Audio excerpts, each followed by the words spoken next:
Hey, what's going on? 8 minutes, cold plunge, you know the routine. We're going to talk about failure and why failure should be your best friend. Let's look at failure. Does failure suck? Yes. Does it feel bad? Yes. Is it terrible at times? Yes, when you look at it a certain way. But if you look at it as a stepping stone to get to your next level, for example, let's say you're starting a business. You start a business and it completely fails. Well, hopefully you look at what you did and you realize those things don't work. It might have not been the right market, right? Might not have been the right time, but you learned something from that. So if you constantly look at failure as a catalyst to growth, so you can learn faster than anything. So the the more or the least you risk, the least you will get. So you have to risk big to get big. You have to fail big to get, better and bigger and stronger and faster and all stuff. For example, if you go to the gym, everything is about going to failure, right? If you lift weights, you don't just do one rep, leave the gym and be like, I'm done. I'm going to put on all the size and muscle I want. No, you have to consistently add more weight, fail at that weight within a certain rep range, go up in weight, fail at that rep range, and constantly just fail every time in the gym. Life should be the same way. You should look at life as just one big failure. And you're just progressively stepping up the ladder because you're learning more and getting better. It doesn't matter if it's relationships. Let's just think about the last relationship you were in and it didn't work out. I'm sure you learned some things about yourself. I'm sure you learned some things about things that you don't want in your life, some things that didn't work out well in your life. And so hopefully you look at that data and you analyze it and say, hey, you know what? I'm not a huge fan of people who are narcissists. I'm not a huge fan of people who just take. I'm not a huge fan of somebody who doesn't meet my needs. I'm not a huge fan of X, Y, and Z. And you can start refining your approach to life or relationships or business. Same thing with business. Let's say you buy real estate, right? You invest in some real estate, the market crashes, it doesn't work out. But what did you learn? You learned how to get a loan, you learned how to get finance, you learned how to invest, you learned how to deal with real estate agents. You learned so many things through that process that will help you the next time you invest in real estate. The What happens a lot of times is we go into something, we fail, and then we jump ship and we go to the next thing and fail. So then you're not progressively learning in that area. Yes, you might be learning to get more resilient, but you're not learning to become a real estate tycoon, right? You're not learning all the ins and out of that real estate. If it's multifamily, if it's single family, if whatever commercial, whatever it may be, you're not learning and growing in that area. So a lot of times what we do is we jump ship so fast. Like we go to the gym, we try it for a few weeks and a month, and we're like, we didn't get the results. Well, you're not looking at all those little things as results. All those little mechanisms of things that you learn along the way are the true results because they get you closer. They get closer to help you get in better shape. They get you closer to have $1 million business. They get you closer to the relationship of your dreams. They get you closer to be able to parent better. Like parenting is a great example of failure, right? Everybody uses this example. We never give up on our children when it comes to walking, right? It doesn't matter how many times they fall down. It doesn't matter, how long they crawl. It doesn't matter. We're always going to make sure they get to walking. We're not going to be like, you tried 100 times, just stop, right? No reason to ever walk in your life, right? It's not going to be good for you.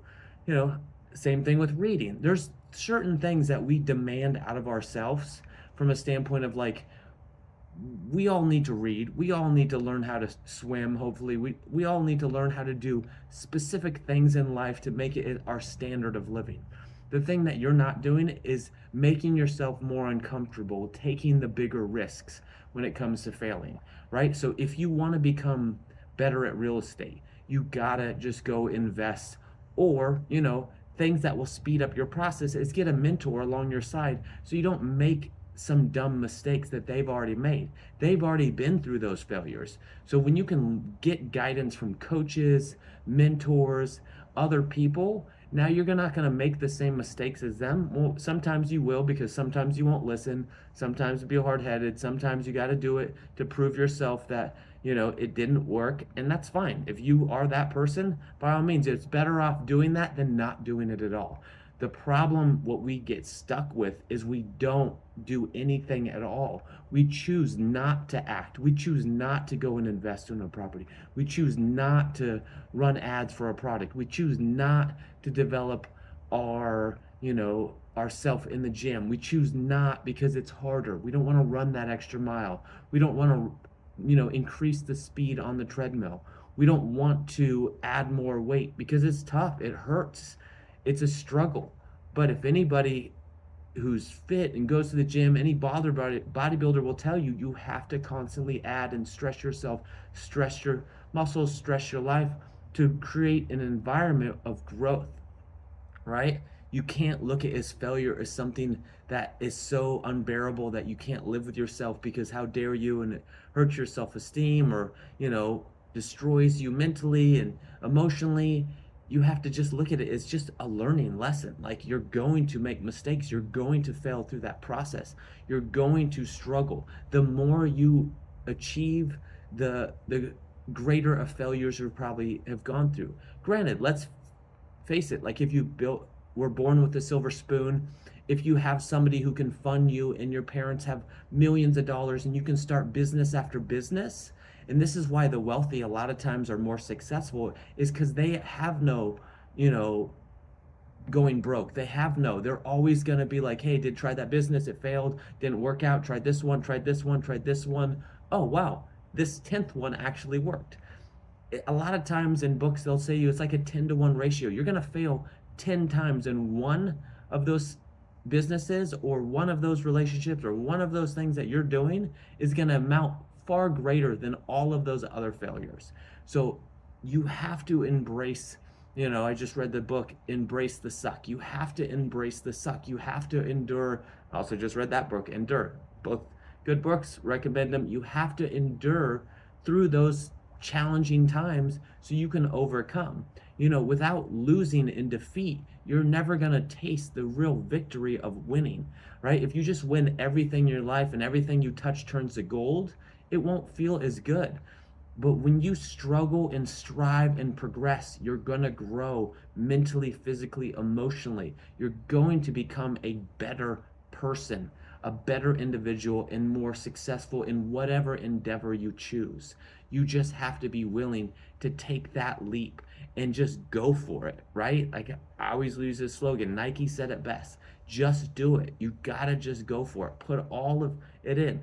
Who cares? If you lose it all, then so what? You can learn and grow and develop more because you have learned so much. Obviously, make calculated risks, be smart, and consistently grow. But remember, embrace failure, go for it, because you'll only be better off. That's my 8 minutes. I'm going to get out of this freezing tub. Wish you all the success and best. If you need mentorship and coaching, or somebody just to hold you accountable so you can take action, there's links in the below. It's great if you like and subscribe, but I don't really care. It's just about hopefully talking to one person out there and helping them change and taking more action in their life to become a better person. Thank you. God bless, and take care of you.